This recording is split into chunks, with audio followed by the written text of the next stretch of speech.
Today we are going to explore a period of history that we usually romanticize, but which hides surprising and at times disturbing realities: the Middle Ages.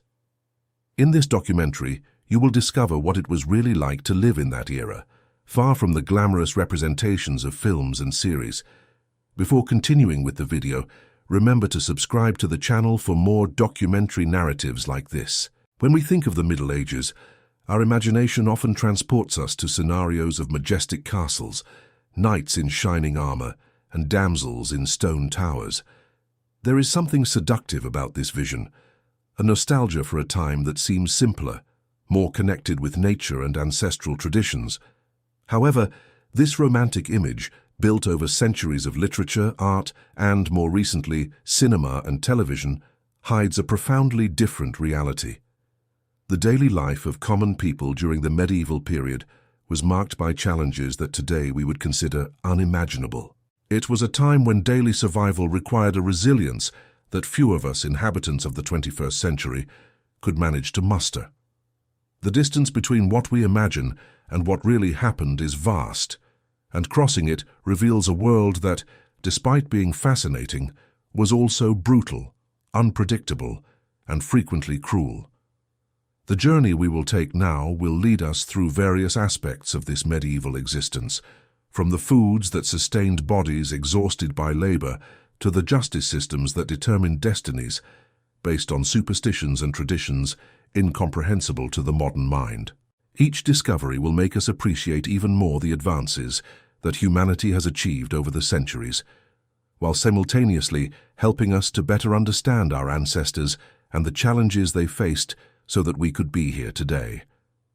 Let us begin our exploration with the most fundamental aspect of human existence: food. What people ate during the Middle Ages reveals a lot about their living conditions, their technological limitations, and their social structures. Let us immediately forget the images of grand banquets with enormous turkey legs and tables overflowing with delicacies. Those scenes, so present in films set in the era, represented only the reality of a tiny elite. For the vast majority of the population, the dietary experience was radically different. The medieval peasant's diet was, for the most part, monotonous and devoid of variety. The most common food was something called pottage, a kind of watery soup made with available vegetables, cooked repeatedly in the same cauldron for days on end. There was no concern for freshness or hygiene like we have today. Pottage was prepared continuously, with new ingredients being added as others were consumed. It was a mixture of indistinct flavors, varied textures, and, frequently, unwanted elements that ended up in the cauldron without anyone noticing or particularly caring. The monotony of this diet is hard to imagine for someone living in an era of supermarkets filled with options from all corners of the world. Bread occupied a central position in the medieval diet, being consumed by practically all social classes, although in very different qualities. The bread that reached the tables of peasants looked nothing like the soft and airy product we know today. It was dense, dark, heavy, and frequently contained unpleasant surprises. The flour used was ground between stone wheels, and fragments of these stones inevitably mixed into the final product. The teeth of medieval people were not stronger due to genetic reasons, but developed resistance because they were constantly subjected to the work of chewing a dough that contained rocky particles. Dental wear was severe and accelerated, contributing to oral health problems that accumulated throughout life. Historians and archaeologists who studied dental remains of medieval populations found impressive evidence of this premature wear, with relatively young individuals presenting completely corroded teeth. There was, however, an even more insidious danger hidden in medieval bread. Rye, a cereal widely used in flour production, was frequently contaminated by a fungus called ergot. This fungus, when consumed, caused a condition known as ergotism, whose symptoms were terrifying. Affected people experienced intense burning sensations throughout the body, as if they were being consumed by invisible flames. Furthermore, ergot provoked vivid and disturbing hallucinations, convulsions, and, in severe cases, death. Ergotism was so prevalent in certain regions and periods that some historians developed intriguing theories about its influence on historical events. The collective hysteria that fueled the persecution of witches in various communities may have been in part the result of consuming contaminated bread. Imagine an entire village starting to have visions at the same time, behaving erratically and accusing each other of witchcraft, when the true cause was simply the bread everyone ate. The baker did not need to be a warlock. It was enough to not have adequately clean equipment for tragedy to set in. Meat was a luxury to which few had regular access. When peasants managed to obtain it, it was frequently in an advanced state of deterioration. Without refrigeration, food preservation was a constant challenge. Meat began to spoil quickly after slaughter, developing unpleasant odors and altering its texture and color. To mask these signs of decomposition, those who could afford the luxury used spices in abundance. Spices, extremely expensive and imported from distant lands, served not only to add flavor, but also to disguise the taste of foods that were no longer in ideal condition for consumption. For those who did not have the resources to buy spices, all that remained was to accept the situation, consume the available food, and hope for the best. What today we would call food poisoning was simply part of daily life. The 5-second rule, which some people jokingly apply when food falls on the floor, would be considered an extreme luxury in the Middle Ages, where the rule was closer to 5 days. The situation with potable water presented an interesting paradox. Water, an essential element for life, was frequently more dangerous than the alternatives. The rivers and wells that supplied medieval communities were contaminated with human waste, residues from tanneries, animal remains, and all types of decomposing organic matter. Drinking water directly from these sources was risking one's life. Diseases transmitted by contaminated water were responsible for countless deaths, especially among children and the elderly. The solution found by medieval societies was surprising by current standards. Everyone, including children, consumed beer or ale instead of water. These fermented beverages were safer because the manufacturing process involved boiling, which eliminated many of the pathogens present in the water. Studies indicate that the typical medieval peasant consumed approximately 8 mugs of ale per day. The beverage used was not as strong as modern beer, containing a lower alcoholic content, but it was still an impressive amount. Children as young as 5 years old drank ale regularly at every meal. Medieval youth did not need fake IDs to consume alcohol. They would have needed fake IDs to get safe potable water. Fish was another relatively common source of protein, especially for those who lived near the coast or rivers. However, for inhabitants of the interior, fish arrived days or weeks after being caught. Available preservation methods, such as salting or drying, managed to prolong the shelf life of the food, but did not completely eliminate the risks. The smell of fish preserved for long periods was strong enough to cause nausea in anyone not accustomed to it. The consumption of fish in questionable conditions was accepted as normal, yet another of the many concessions that medieval life demanded from its inhabitants. As we explore medieval food, our modern stomachs certainly begin to protest. But this feeling of discomfort serves as an appropriate transition to the next aspect of medieval life we will examine: sanitary and hygienic practices, or rather, the almost complete absence of them. The way people dealt with basic physiological needs reveals much about the living conditions of the time and helps explain why diseases spread so easily and frequently. For the common person of the Middle Ages, going to the bathroom did not mean heading to a room dedicated to that purpose. The concept of a private bathroom as we know it simply did not exist for the majority of the population. The most common equipment was the so-called urinal or chamber pot, essentially a ceramic or metal container kept under the bed or in some corner of the house. When this container became full, its contents needed to be discarded somehow.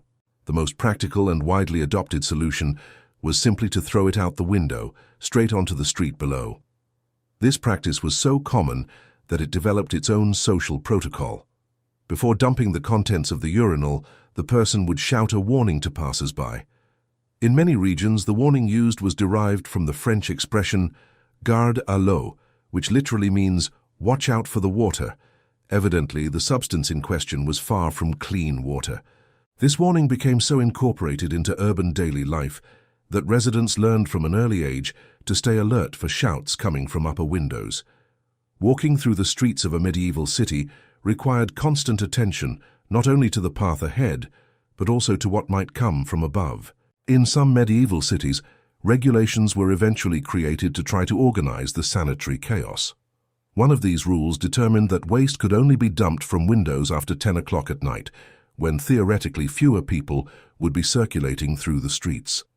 This attempt at organization demonstrates that authorities recognized the problem, even if the implemented solutions were extremely limited.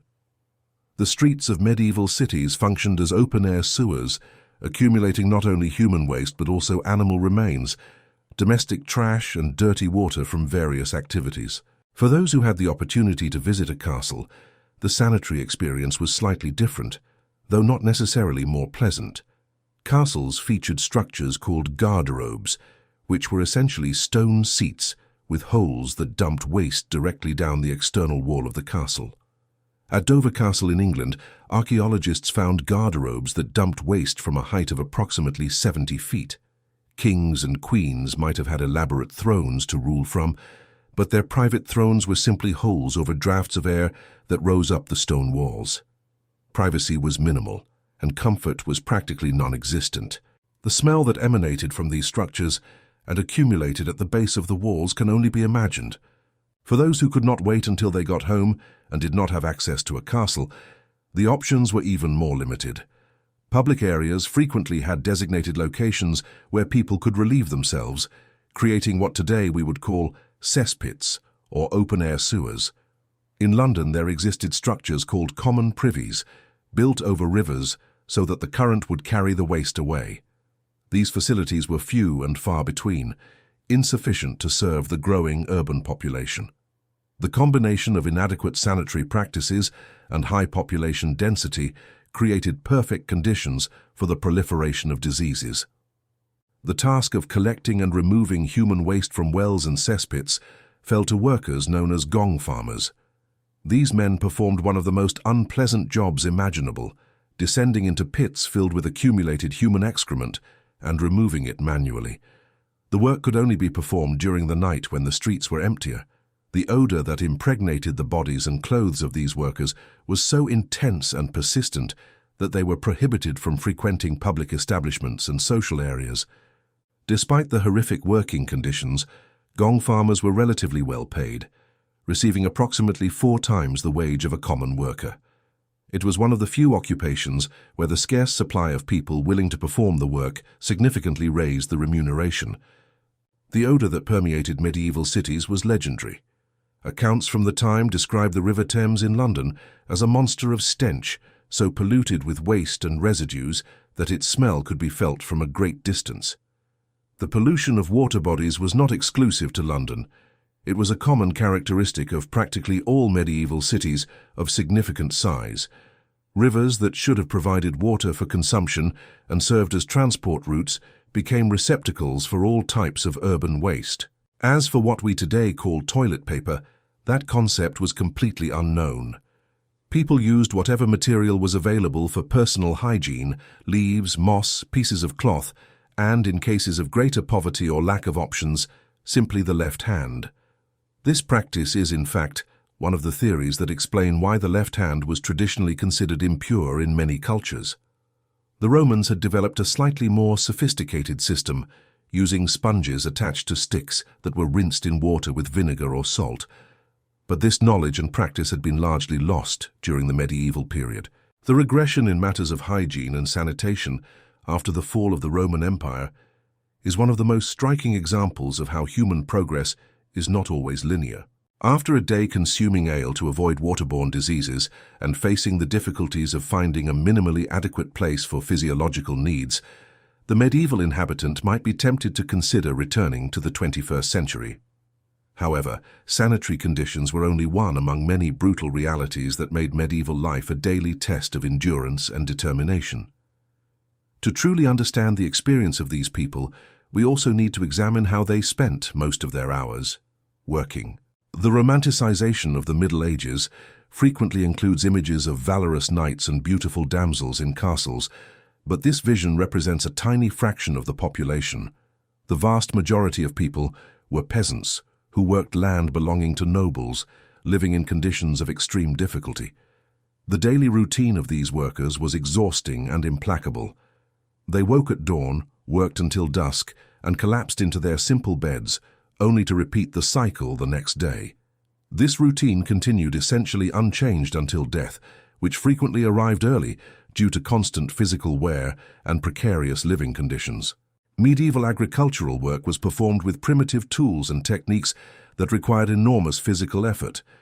Ploughs, generally made of wood, were pulled by oxen and required the farmer to maintain constant control over the animals and the equipment. Planting was done manually, scattering seeds over the prepared soil. Harvesting used sickles and other simple tools, requiring repetitive movements that caused pain and injuries over time. During harvest seasons, peasants worked 16-hour shifts under the scorching sun, without adequate breaks and with insufficient food. Records from medieval England indicate that a typical rural worker burned more than 4,000 calories per day just with the physical effort of the work. There was no need for gyms or exercise programs. Simple survival required extreme and constant physical effort. For those who did not work in agriculture, trades and crafts offered alternative careers, though each came with its own risks and difficulties. Blacksmiths spent their days in forges filled with smoke, breathing toxic vapors, and risking severe burns at every moment. The intense heat, soot, and metallic particles in the air caused respiratory and ocular problems that accumulated over the years. Tanners, who transformed animal skins into leather, worked with particularly noxious substances. The tanning process used urine and chemical compounds that yellowed the workers' skin and produced an odor so strong that it accompanied them wherever they went, making them social pariahs even when they were not working. The path to becoming a skilled artisan was long and began very early. Apprenticeships typically started at 7 years of age, when children were sent to live with master artisans. These young apprentices worked 6 or 7 days a week, learning the techniques of the trade while performing the heaviest and most unpleasant tasks. This apprenticeship period could last up to 14 years, after which the individual became a journeyman, finally being able to receive payment for their work. The medieval career guidance system was simple. If you could carry heavy things, you would be a farmer. If you couldn't, you would probably die young. Some jobs were reserved specifically for the poorest and most desperate. Link boys were children who carried torches to light the way for wealthy people during the night. Dog dung collectors roamed the streets, gathering dog feces to sell to tanners who used this material in their leather treatment process. The payment for these jobs barely covered basic survival needs. A day laborer in medieval England might earn 1 or 2 pennies per day, an amount sufficient only to buy approximately 2 loaves of bread. The concept of a minimum wage did not exist. What existed was the minimum necessary so that the worker would not die before completing their tasks. With work so physically demanding and nutrition so inadequate, bodies deteriorated rapidly. Life expectancy was drastically lower than today, and those who survived to adulthood carried the marks of hard labor in their hunched postures, worn-out joints, and prematurely aged faces. Retirement was a non-existent concept. People worked until their bodies simply could not anymore, at which point they depended on the charity of family members or the community to survive their final days. The combination of strenuous work, inadequate food, and precarious hygiene conditions created an environment where diseases thrived. And it is precisely at this point that we arrive at another fundamental aspect of the medieval experience: medicine, or more precisely, the absence of effective medicine. What passed for medical care at that time would be considered torture by contemporary standards. A simple cold or flu, which today we treat with rest and over-the-counter medications, could be a death sentence in the Middle Ages. Without an understanding of germs or the mechanisms of infection, medieval people believed that diseases were caused by miasmas, or bad air, or by imbalances in the 4 bodily humors: blood, phlegm, yellow bile, and black bile. This humoral theory, inherited from ancient Greek medicine, dominated medical thinking and determined the treatments applied. If someone presented a fever, the conclusion frequently was that there was an excess of blood in the body. The solution was bloodletting, a procedure that involved cutting a vein and draining blood into a container, The logic was simple. You have too much blood. Let me solve that for you. The problem is that removing blood from a patient already debilitated by disease generally worsened their condition instead of improving it. Leeches were another popular treatment. These blood-sucking parasites were applied to the patient's skin to drain the bad blood. One medieval medical text recommended the use of 70 leeches at once for certain conditions. The image of a patient covered by dozens of these animals was common in medical contexts of the time.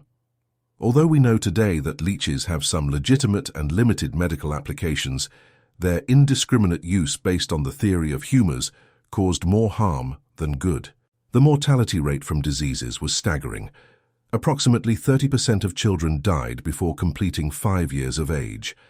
The average life expectancy was between 30 and 40 years, although this number is partially distorted by high infant mortality. The bubonic plague, which devastated Europe in the mid-14th century, eliminated approximately half of the continent's population in a few years. This pandemic, known as the Black Death, fundamentally altered the social and economic structure of medieval Europe, but its immediate impact was simply catastrophic in terms of lives lost. Dental problems were particularly terrible. Without adequate toothbrushes, toothpaste, or an understanding of oral hygiene, dental cavities were extremely common. Teeth rotted in people's mouths, causing constant pain, infections that could spread to other parts of the body, and eventually the need for extraction. Medieval dentists did not need prior appointments. One simply had to wait until someone was screaming in pain, loud enough to be heard by the entire city. Extractions were performed without anesthesia, frequently by barbers or other professionals without specific medical training, using rudimentary instruments that caused additional trauma.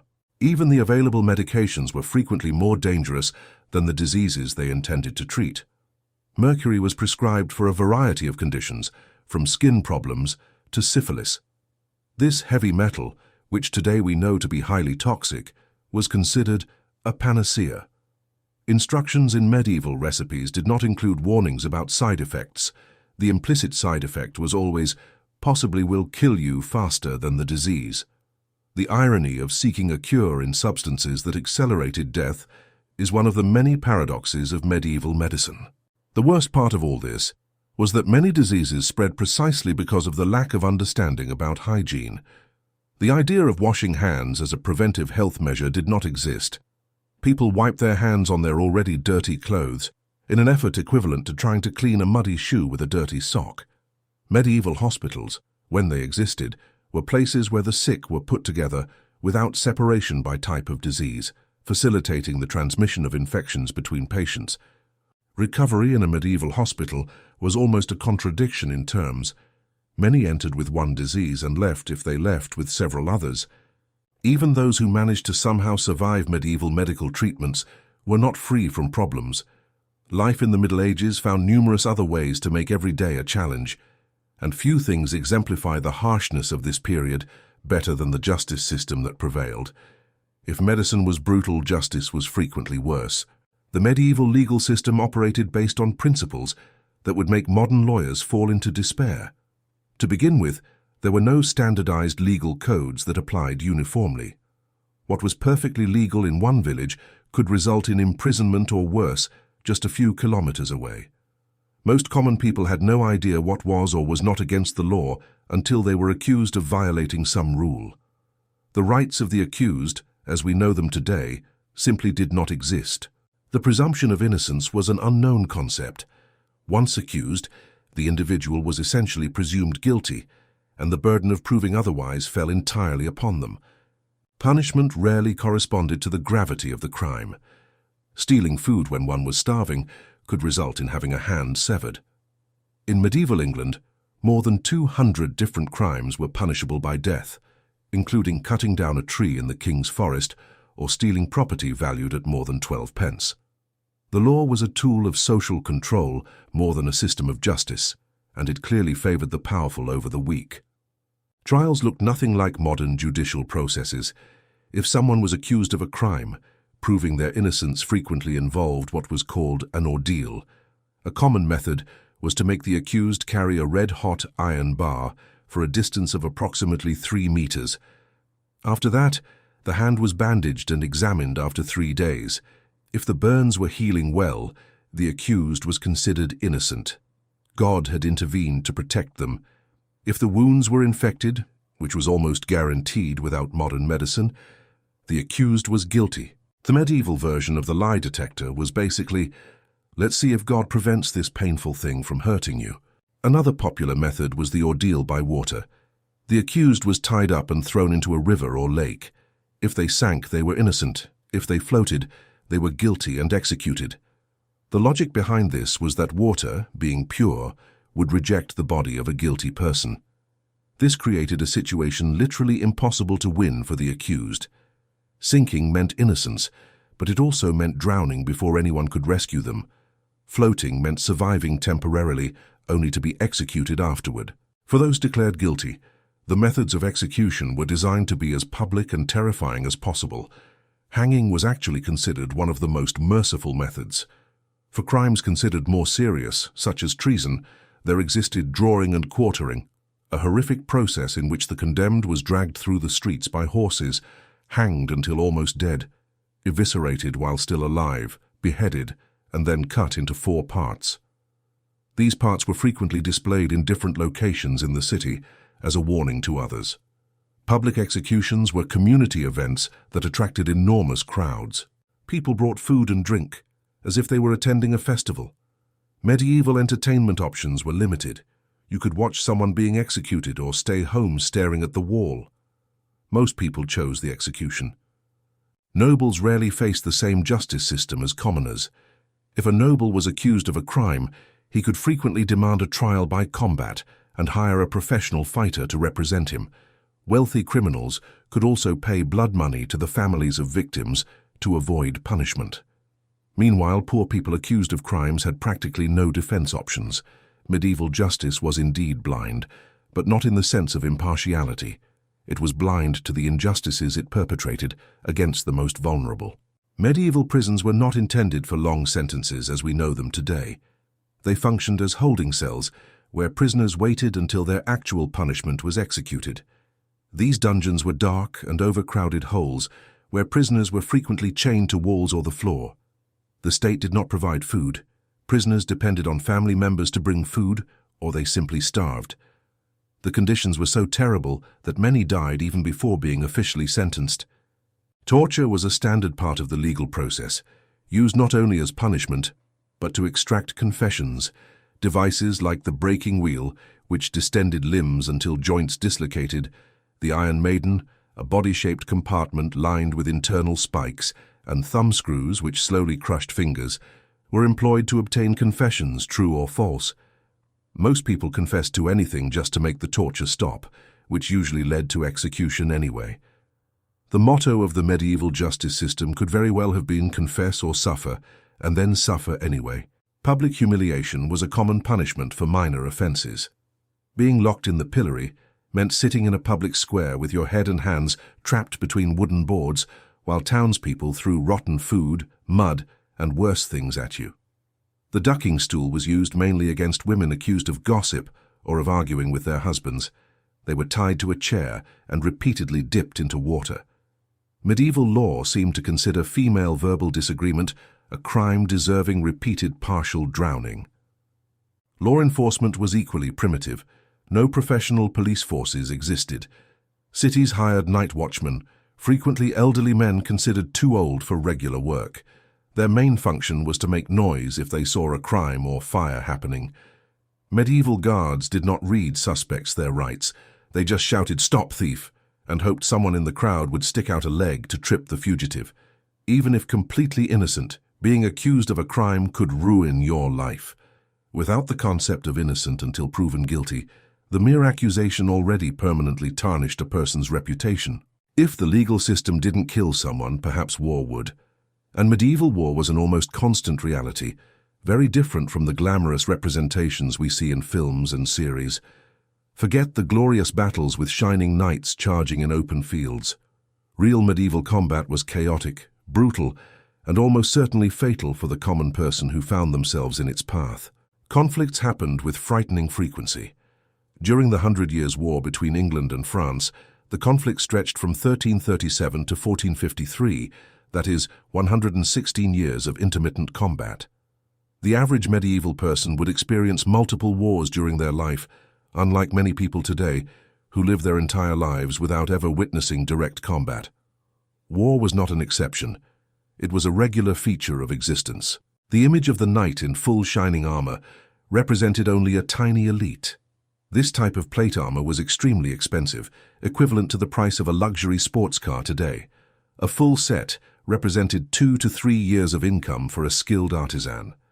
Most soldiers wore padded clothes called gambesons, perhaps with some metal plates sewn on if they were lucky.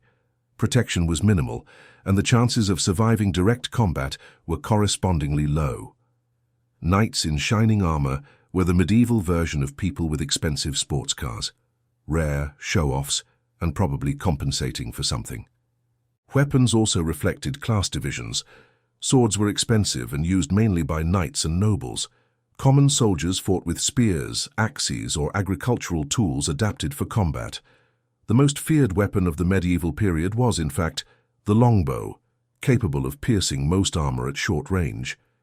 English archers trained from childhood, developing skeletal deformations due to the physical stress of pulling bows with a draw weight of approximately 90 kilograms thousands of times. Expertise came at a significant physical cost, transforming the archers' bodies over the years. Medieval battles were incredibly lethal. At the Battle of Towton in 1461, approximately 28,000 men died in a single day, equivalent to about 1% of the entire male population of England.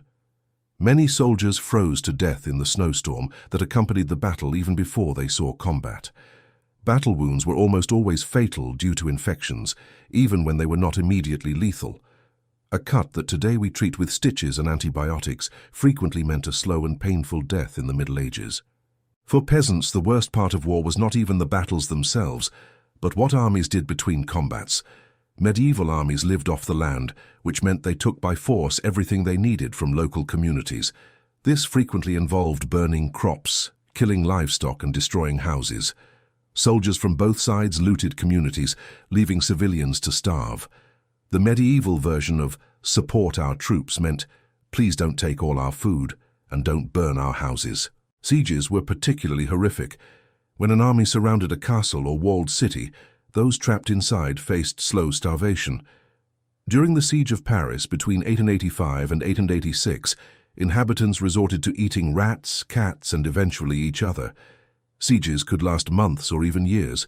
The longest recorded siege in history, that of Candia, modern-day Heraklion, lasted 21 years during the 17th century, demonstrating that this tactic of attrition warfare persisted long after the strictly medieval period. Diseases killed far more soldiers than actual combat. Armies created perfect conditions for epidemics, thousands of men living in close proximity, with poor sanitation, limited food, and contaminated water. During the Crusades, European armies frequently lost half of their men to disease before even reaching their destination. Field doctors had two basic treatments: rub some dirt on it for minor wounds, and prepare to meet your maker for practically everything else. Civilians who found themselves in war zones faced terrible choices. Fleeing meant abandoning homes and possessions, possibly facing starvation on the road. Staying meant risking violence from passing armies. Medieval chronicles describe entire villages being massacred, regardless of the age or gender of their inhabitants. The distinction between combatants and non-combatants, although theoretically recognized in some codes of chivalry, was frequently ignored in the practice of real conflict. If someone managed to somehow avoid being recruited into these bloody wars, survive the wandering armies, and not die of war-induced famine, they still had to endure the general misery of medieval daily life. And that misery started with the nose. The smell of medieval cities was legendary, a combination of human waste, rotting food, poorly washed bodies, chemicals from tanneries, slaughterhouse remains, and smoke from countless fires. Without trash collection, refuse accumulated in the streets or was thrown into the nearest river. Butchers dumped animal entrails and blood directly in front of their shops. The odor was so overwhelming that people carried small bags of herbs called pomanders to hold under their noses. The medieval version of an air freshener was simply something with a slightly less terrible smell to mask the terribly terrible smell. Personal hygiene was practically non-existent for most people. Full baths were rare, occurring only a few times a year, usually in the spring and late summer. Many people believed that bathing opened the pores and allowed diseases to enter the body, an irony considering how many diseases were transmitted precisely due to a lack of hygiene. During the winter months, people could go 4 or 5 months without washing. Lice were so common that special combs to remove them were standard hygiene tools. A medieval dating profile would have included only moderate lice infestation as a major selling point. Clothes were uncomfortable, rarely washed, and worn until they fell apart. Undergarments were made of coarse linen that constantly irritated the skin. Outer clothes were of heavy wool that itched incessantly. Both rich and poor typically owned only 2 or 3 sets of clothes in total. Shoes were made of thin leather, with flat soles that offered no protection against the elements.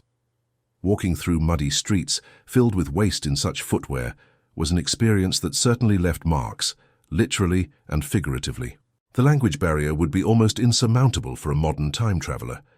The Middle English of the 15th century sounds almost like a foreign language to modern English speakers. Common phrases would be incomprehensible. A person trying to communicate would be seen as speaking gibberish, unable to express their basic needs or understand simple instructions. Linguistic isolation would add another layer of difficulty to an already brutal existence. Privacy simply did not exist in the sense that we understand it today. Most residences consisted of a single room where everyone ate, worked, and slept together. Beds were shared by multiple family members, and travelers in inns frequently shared beds with complete strangers. Even in the houses of wealthy families, servants were present all the time, including during moments we would consider intimate. The idea of a personal space where someone could have a moment of solitude was practically unknown. Entertainment options were limited and frequently violent. Public executions attracted large crowds and were treated as festivals. Animal baiting, where dogs attacked chained bears or bulls, was a popular form of diversion. Less violent options included watching traveling performers or listening to bards tell stories. But these were rare occasions, not everyday entertainment. Most free time, when it existed, was spent in simple conversation or basic domestic activities. The social hierarchy was rigid and implacable. The feudal system meant that each person had a fixed place in society, and social mobility was practically impossible. Approximately 90% of the population were peasants who owned nothing and worked lands belonging to nobles. Rising on the social scale or changing occupations rarely happened. A person was born into their position and remained there until death, generally not long after. Knowledge was limited, and superstition filled the gaps. Most people believed in witches, demons, and magical creatures. Medical problems were attributed to evil spirits, bad air, or astrological influences. A solar eclipse could send an entire city into panic, believing the end of the world was coming. Medieval fact-checking consisted of asking the oldest person in the village if they had ever heard the same thing before. If so, it must be true. Communication was slow and unreliable. News traveled at the speed of a messenger on foot or horseback. Information from 50 kilometers away could take days to arrive, and news from other countries could take months if it arrived at all. Events unfolded and were resolved long before most people knew they had occurred. Living in the Middle Ages meant existing in a state of constant misinformation about practically everything that happened beyond the immediate neighborhood. Religion permeated all aspects of life, offering both consolation and fear.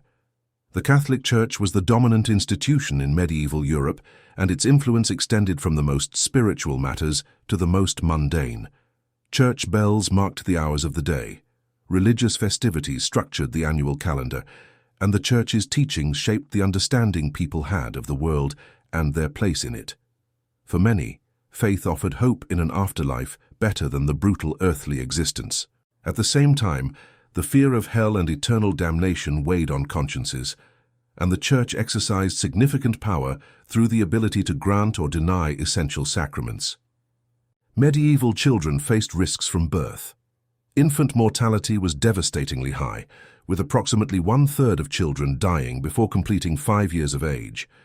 Those who survived began to work very early, helping with domestic and agricultural tasks as soon as they were physically capable. Formal education was reserved for a small elite. Most people remained illiterate throughout their lives. Games and play existed, but the modern concept of childhood as a protected period of development and learning simply did not exist. Children were seen as small adults, expected to contribute to family survival as early as possible. Medieval women faced additional challenges in a rigidly patriarchal society. Their legal rights were severely limited, and their identity was frequently defined in relation to the men in their lives, whether fathers, husbands, or sons. Childbirth was extremely dangerous, one of the main causes of death among adult women. Without a modern understanding of asepsis or proper medical techniques, complications during labor were frequently fatal for both the mother and the child. Women who survived the dangers of childbirth faced repeated cycles of pregnancy and breastfeeding that wore down their bodies over the years. Winter brought particular difficulties. Without central heating, houses were cold and damp during the freezing months. Fire was the only source of heat, but it was also a constant risk in structures made of wood and straw. Food was even scarcer in winter, depending on what had been preserved during the autumn harvest. Short days and long nights were spent in poorly lit environments, as candles were too expensive for constant use. Travel was difficult, dangerous and rare for most people. Medieval roads were little more than dirt tracks, impassable in rain or snow conditions. Bandits represented a constant threat. Most peasants never traveled beyond a few dozen kilometers from their place of birth during their entire lives. Medieval architecture, while impressive in its cathedrals and castles, offered little comfort for the common population. Peasant houses were small, poorly ventilated, and frequently shared with domestic animals. Floors were of packed earth, covered with straw that absorbed dirt and moisture. Windows, when they existed, were small openings without glass. Smoke from cooking fires filled the interior, creating environments conducive to respiratory diseases. Looking back from our privileged position in the 21st century, it is easy to romanticize the medieval past. Temporal distance softens the edges, and our imagination fills the gaps with images of majestic castles, overflowing banquets, and knightly adventures. But the reality was profoundly different. Daily life for the vast majority of the population was a constant struggle for survival, marked by exhausting work, inadequate food, implacable diseases, systematic injustices, and living conditions that we would consider intolerable. Each day was a test of endurance, and death was an ever-present companion, whether in the form of disease, hunger, violence, or simply the accumulated wear of a brutal existence. This does not mean that medieval people were less human or less capable of finding joy in their lives. They certainly did so, adapting to the circumstances of their time. They celebrated festivities, formed family and community bonds, created art and music, and found ways to face difficulties with humor and resilience. But the material conditions of their existence were harsh, and understanding these conditions helps us appreciate both the experience of our ancestors and the advances that humanity has achieved. Human progress has not always been linear. There have been regressions and periods of stagnation, but the general trajectory, especially in recent centuries, has been one of constant improvement in living conditions. Antibiotics, basic sanitation, human rights, universal education, medical advances, and fairer legal systems have radically transformed the human experience. Things we consider basic, like clean, potable water coming out of a tap, would be seen as miracles by the inhabitants of medieval Europe. As we close our journey through the realities of medieval life, we carry with us a renewed appreciation for the present. The challenges we face today are real and significant, but they are fundamentally different in nature from those our medieval ancestors faced daily. The next time we feel frustrated with a small inconvenience of modern daily life, perhaps we can remember the medieval peasant waking at dawn for another day of exhausting work, not knowing if the next meal would contain ingredients that would make him hallucinate, if the next illness would be his death sentence, or if an army passing through the region would take everything he had. This perspective does not eliminate our problems, but it certainly puts them in a different context. The history of humanity is a story of struggle, adaptation, and eventually progress. Each generation faced its challenges and somehow found ways to overcome them or to pass the baton to the next generation, which would continue the journey. The inhabitants of medieval Europe, with all the difficulties they faced, were part of this continuous chain of human effort that brought us to where we are today. Understanding them is understanding a part of ourselves, of our own history as a species. And in this understanding, we find both humility and inspiration to continue building a better future, just as they, without knowing it, helped build our present. If you have made it this far on this journey through time, allow me to thank you for your company and attention.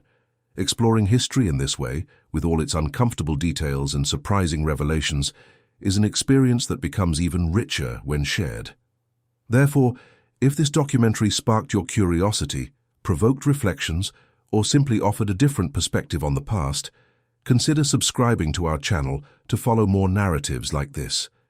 Each subscription and each like help us continue producing content that illuminates the forgotten corners of the human experience. And if you have thoughts, questions, or experiences you would like to share, the comments section is open for this type of enriching conversation. After all, history is not made only of facts and dates, but of the people who lived it and those who, like us, dedicate themselves to understanding it and keeping it alive. Until the next journey through time.